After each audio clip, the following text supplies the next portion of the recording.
আপনারা জানেন যে আব্দুল সবার আগে স্কুলে গিয়ে স্কুলের যিনি হেডমাস্টার কাশীনাথ দে, না ওনার নাম কাশীনাথ দে, তার কাছে গিয়ে বলেছিল যে আমরা দেশ জুড়ে সিজেপির ডাকে এরকমভাবে আমাদের এলাকার স্কুলগুলোর কি অবস্থা, সরকারি স্কুলের কি অবস্থা, তাই নিয়ে আমরা একটা সিটিজেন্স ভিজিলেন্স, আমরা একটা নাগরিকদের পক্ষ থেকে তা একটা দেখতে চাই।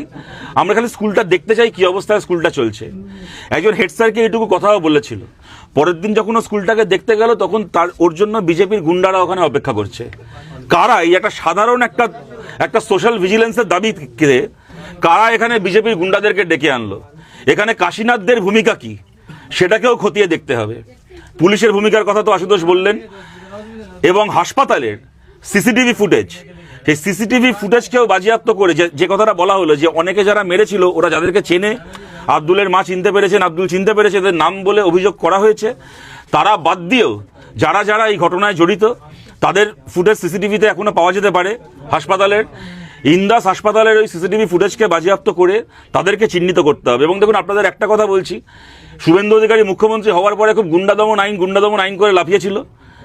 বলতে খারাপ লাগে, কিন্তু আপনাদেরও অনেকে তখন মনে করেছিলেন যে দারুণ একটা আইন আসছে, ক্রাইম হওয়ার আগে 1 বছরের জন্য জেল হয়ে যাবে, বিরোধীরা হেভি জব্দ হবে। কিন্তু আজকে তাকিয়ে দেখুন পশ্চিমবাংলায় সত্যি সত্যি গুন্ডা কারা পোষে।